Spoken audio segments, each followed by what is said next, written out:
Assalamualaikum warahmatullahi wabarakatuh. Pembelajaran biologi kali ini kita membahas tentang sistem pernafasan atau sistem respirasi pada manusia. Ini pelajaran biologi kelas 11 ya. Dengan saya, Ibu Tati Hartati. Adapun tujuan pembelajaran yang hendak dicapai adalah setelah kegiatan pembelajaran ini dilakukan, peserta didik diharapkan mampu: 1. Menjelaskan struktur dan fungsi jaringan pada organ pernafasan manusia. 2. Mampu mengaitkan struktur dan fungsi organ pernafasan manusia dengan proses yang terjadi. Sekarang kita bahas tentang sistem pernafasan atau sistem respirasi ya. Pengertian dari respirasi. Respirasi atau pernafasan adalah suatu proses mulai dari pengambilan oksigen dan pengeluaran karbon dioksida di paru-paru, sampai dihasilkannya energi dan penggunaan energi di dalam tubuh. Respirasi dapat dibedakan menjadi 2 jenis ya, yaitu 1. Pernafasan luar, respirasi eksternal, merupakan pertukaran oksigen dan karbon dioksida antara darah dan udara di paru-paru. Yang kedua, pernafasan dalam atau respirasi internal, merupakan pertukaran oksigen dan pertukaran karbon dioksida dari aliran udara ke sel-sel tubuh.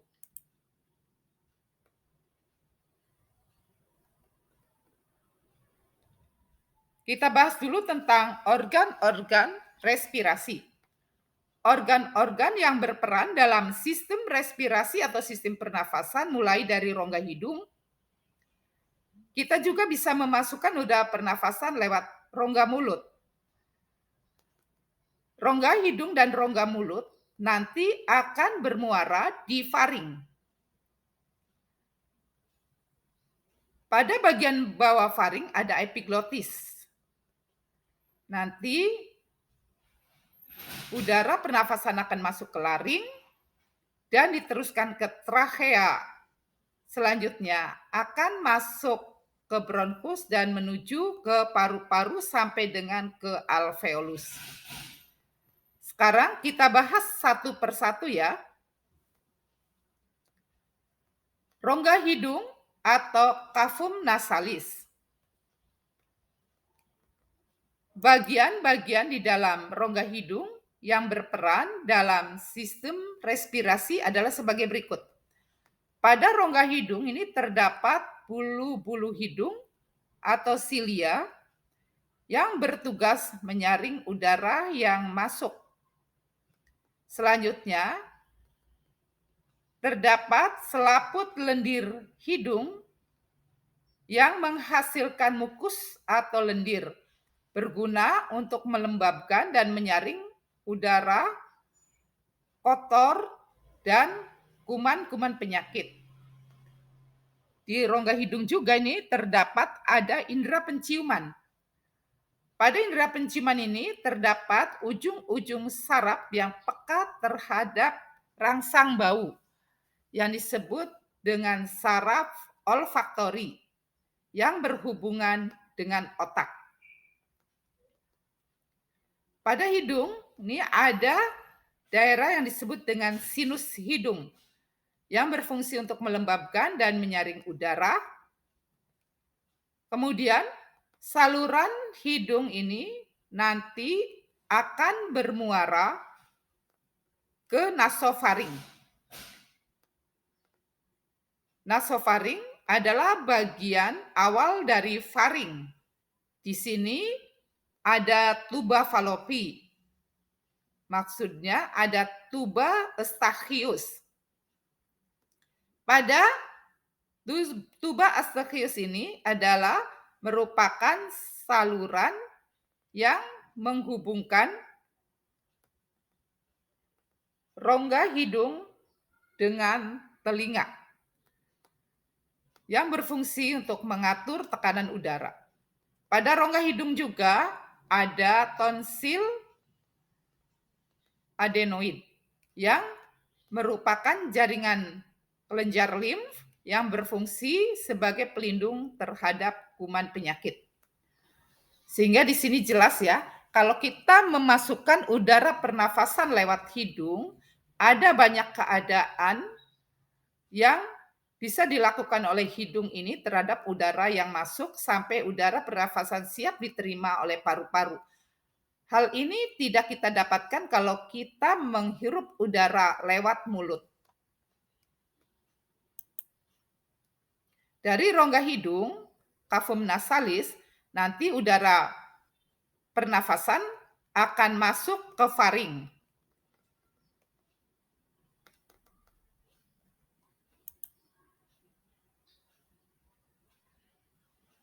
Faring adalah saluran yang menghubungkan rongga hidung, rongga mulut, dengan trachea atau tenggorokan.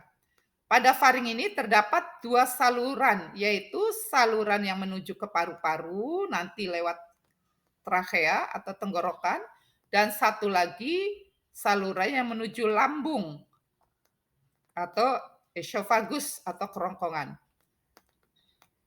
Faring terdiri atas 3 bagian, yaitu nasofaring yang terlihat diwarnai dengan warna biru. Ini merupakan faring yang berada di belakang hidung. Dan orofaring yang ditandai dengan warna hijau, ini adalah faring yang berada di belakang mulut. Dan satu lagi langiofaring yang berada di belakang laring atau pita suara.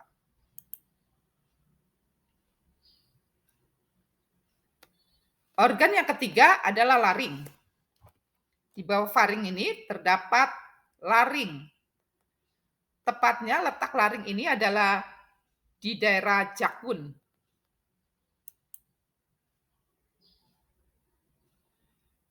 Pada laring ini terdapat klep ya, yang bisa membuka dan menutup.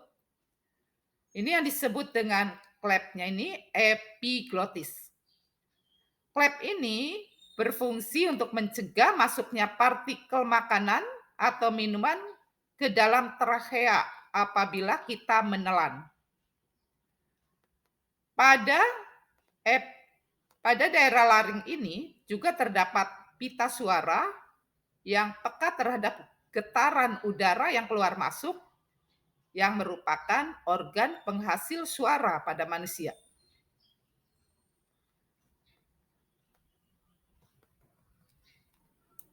Dari laring, nanti udara pernafasan akan masuk ke trachea atau tenggorokan.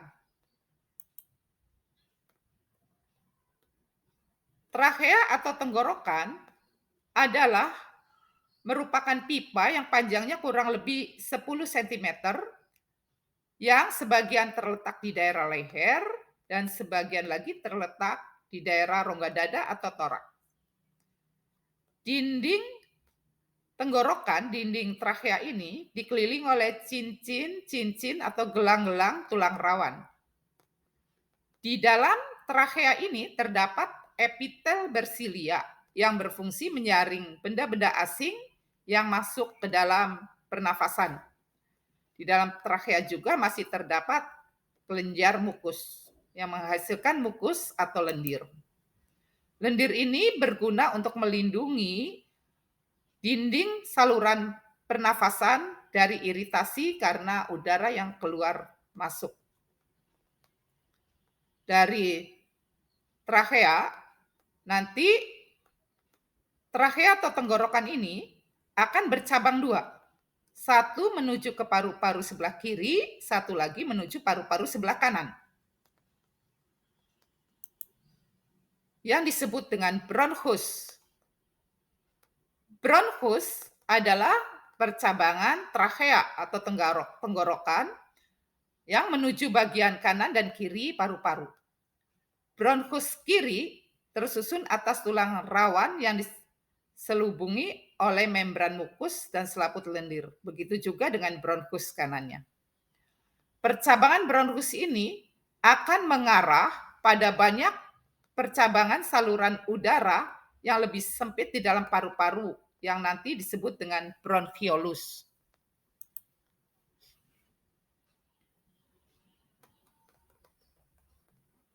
Bronchiolus ini adalah percabangan dari bronchus. Letak bronchiolus ini adalah di dalam paru-paru.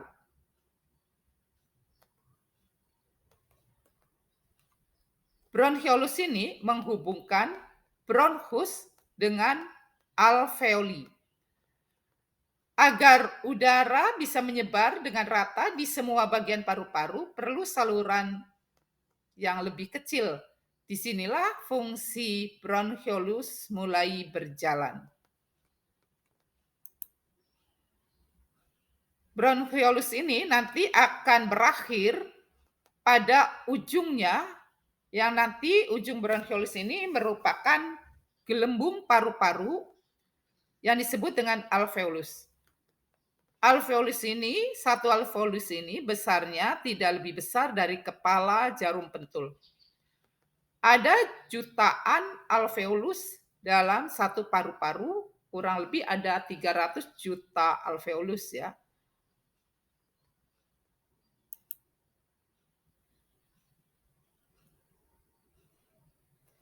Gelembung halus yang disebut dengan alveolus ini merupakan perluasan permukaan paru-paru. Alveolus adalah kantung udara. Di organ ini, karbon dioksida sisa proses pernafasan nanti akan ditukar dengan udara yang bersih yang baru dihirup. Alveolus merupakan gelembung paru-paru yang diliputi oleh pembuluh-pembuluh darah atau kapiler-kapiler darah yang berguna untuk pengikatan oksigen dan pelepasan CO2. Jumlah alveolus kurang lebih ada 300 juta buah. Permukaan alveolus ini diperkirakan mencapai 160 meter persegi atau 100 kali lebih luas dari permukaan tubuh manusia. Menurut Harun Yahya, luas permukaan alveolus ini kurang lebih seluas lapangan tenis. Luas sekali ya.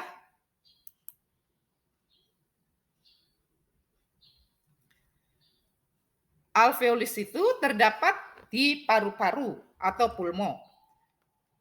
Kita memiliki paru-paru itu dua buah ya. Ada paru-paru kiri dan paru-paru kanan. Paru-paru sebelah kanan terdiri dari 3 lobus. Sedangkan paru-paru sebelah kiri terdiri dari 2 lobus. Paru-paru sebelah kiri ini ukurannya relatif lebih kecil dari paru-paru sebelah kanan. Karena ada jantung di sini ya.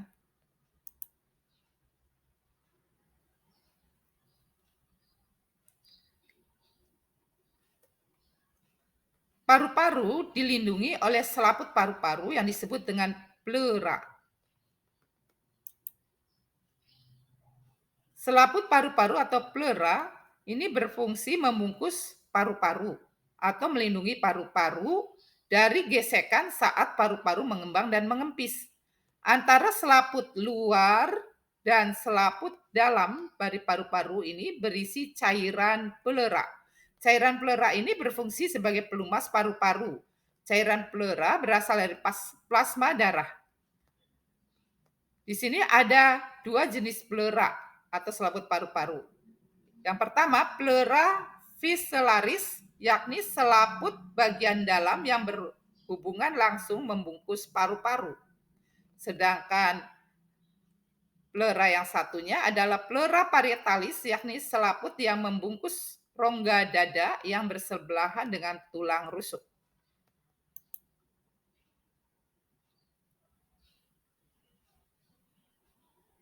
Dari organ-organ pernafasan yang sudah kita bahas tadi, kita masuk ke proses respirasi.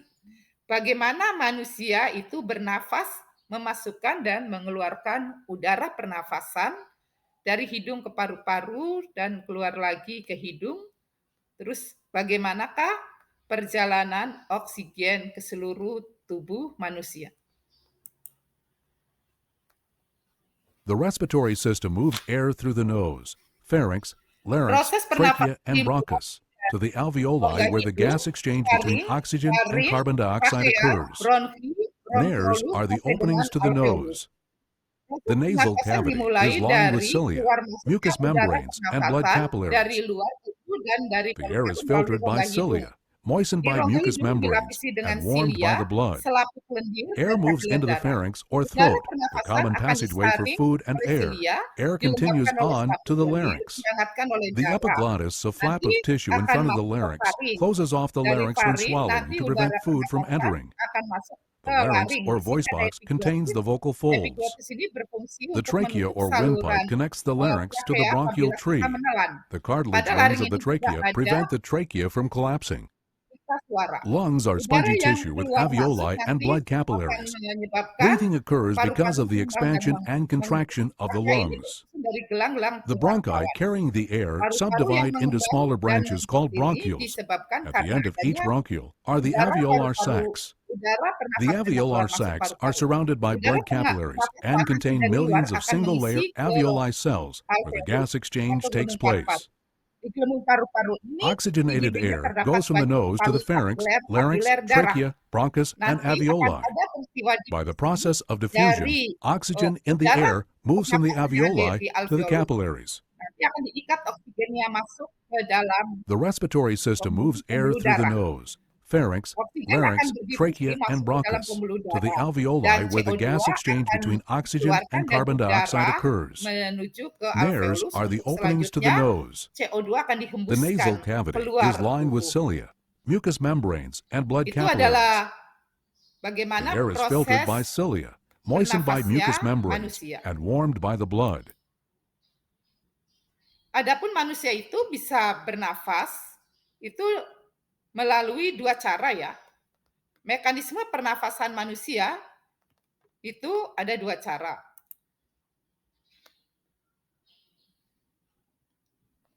Mekanisme pernapasan manusia adalah sistem pernafasan manusia yang berfungsi menyediakan asupan oksigen secara konsisten dan terus-menerus agar seluruh fungsi tubuh bekerja dengan baik. Pada saat proses respirasi berlangsung, maka akan terjadi dua mekanisme, yaitu inspirasi atau inhalasi, yaitu proses masuknya udara ke dalam paru-paru. Dan ekspirasi atau ekshalasi adalah proses dikeluarkannya udara dari paru-paru. Atau dengan kata lain, inspirasi adalah proses menghirup udara, ekspirasi adalah proses menghembuskan udara pernafasan. Dalam mekanisme respirasi, pernafasan ini memerlukan kerjasama ya antara otot antar tulang rusuk, otot interkostalis, diafragma, sekat rongga badan, otot dada, dan otot perut. Adapun pernafasan ini dibedakan menjadi dua, yaitu pernafasan dada dan pernafasan perut. Kita bahas ya, bagaimana mekanisme pernafasan dada bisa dilakukan secara inspirasi dan secara ekspirasi. Pada pernafasan dada, kita mengenal ada fase inspirasi, yaitu fase kita menghirup udara, dan fase ekspirasi, fase kita menghembuskan udara pernafasan. Mekanisme pernafasan dada di saat kita menghirup udara atau disebut dengan fase inspirasi dimulai dari otot interkostalis atau otot antar tulang rusuk berkontraksi yang menyebabkan tulang rusuk terangkat ke atas dan menyebabkan volume rongga dada membesar. Dengan rongga dada membesar ini menyebabkan paru-paru mengembang. Sedangkan tekanan di dalam paru-paru udaranya kecil. Tekanan udaranya kecil menyebabkan udara dari luar tubuh masuk dengan sendirinya mengisi paru-paru. Itu disebut dengan fase inspirasi. Diulangi ya, fase inspirasi itu terjadi bila otot antar tulang rusuk, otot interkostalis berkontraksi, menyebabkan otot interkostalis ini memendek, sehingga mengangkat tulang rusuk. Tulang rusuk terangkat, rongga dadanya membesar, dan paru-paru mengembang. Tapi di dalam paru-paru isinya kosong, yang menyebabkan tekanan di dalam paru-paru kecil, tekanan udaranya, mengakibatkan udara dari luar paru-paru masuk mengisi paru-paru. Nah, ini disebut dengan fase inspirasi. Untuk selanjutnya, pernafasan dada fase ekspirasi. Ini adalah kebalikan dari fase inspirasi. Pada pernafasan dada itu yang berperan penting adalah di sini otot antar tulang rusuk dan tulang rusuk itu sendiri. Mekanisme pernafasan ekspirasi pada pernafasan dada ini dimulai dari otot interkostalis, otot antar tulang rusuk, berelaksasi, melemas, menyebabkan tulang rusuk turun. Tulang rusuk turun, sehingga rongga dadanya mengecil. Tekanan udara pada paru-paru meningkat. Dan udara akan dikeluarkan dari paru-paru. Ulangi lagi ya. Bagaimana fase ekspirasi pada pernafasan dada? Ini dimulai dari otot interkostalis atau otot antar tulang rusuk berelaksasi, melemas. Kedudukan tulang rusuk nanti akan ke posisi semula yaitu turun. Mengakibatkan rongga dadanya menyempit atau mengecil. Dan tekanan udara di paru-parunya meningkat.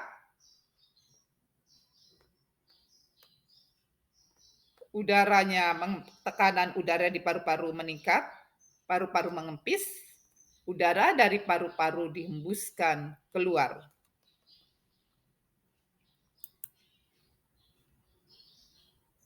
Yang satu lagi adalah mekanisme pernafasan perut. Yang berperan penting dalam pernapasan perut ini adalah otot diafragma. Otot diafragma ini adalah otot yang memisahkan antara rongga dada dengan rongga perut. Otot diafragma ini letaknya di bawah tulang rusuk. Mekanisme pernafasan perut itu dibagi menjadi dua, yaitu mekanisme fase inspirasi dan fase ekspirasi.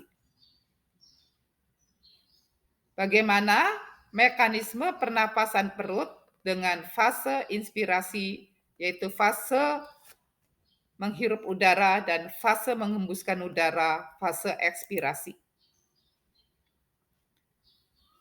Pada pernafasan perut dengan fase inspirasi dimulai dari otot diafragma berkontraksi, menyebabkan kedudukan diafragma mendatar yang mengakibatkan tulang rusuk terangkat, rongga dadanya membesar, sedangkan tekanan udaranya mengecil.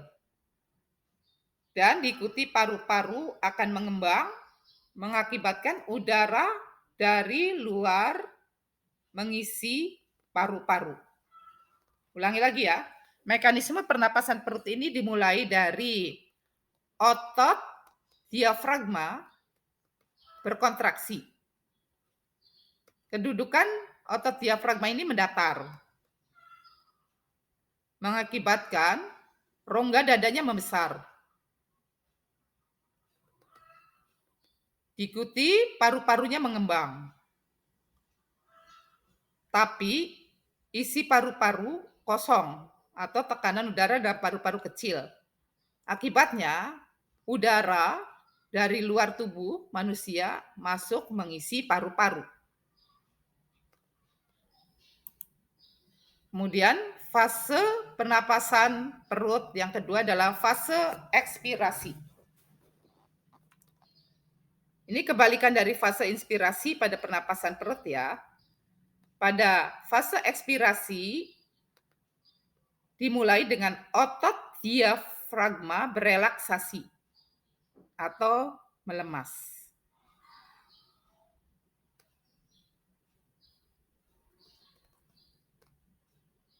Yang menyebabkan tulang rusuk turun dan rongga dada menyempit atau mengecil,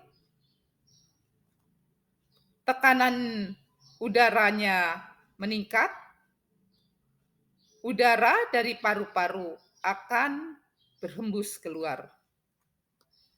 Ulangi ya, untuk fase ekspirasi pernapasan perut dimulai dari otot diafragma relaksasi melemas sehingga kedudukan paru-paru, kedudukan tulang rusuk turun, menyebabkan rongga dada menyempit, volume di rongga dada mengecil, tapi tekanan udara dalam paru-paru meningkat, menyebabkan udara di dalam paru-paru dihembuskan keluar.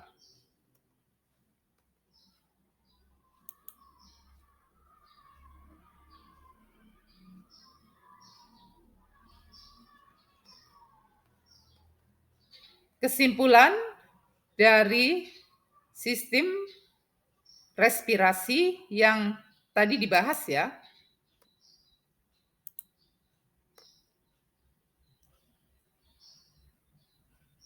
Kesimpulan, 1.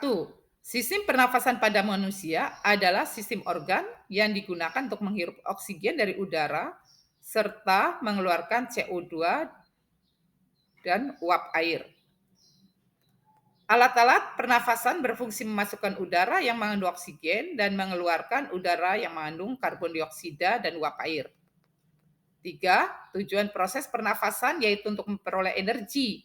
Pada peristiwa bernafas terjadi pelepasan energi. 4. Jalannya udara pernafasan. Udara masuk melalui lubang hidung, dilanjutkan ke faring, laring, trakea, kemudian trakea akan bercabang dua menuju bronkus, bronkus bercabang-cabang menjadi bronchiolus, dan berakhir pada ujung-ujung bronchiolus berupa gelembung-gelembung udara atau alveolus. Disinilah nanti akan terjadi pertukaran antara oksigen dan CO2.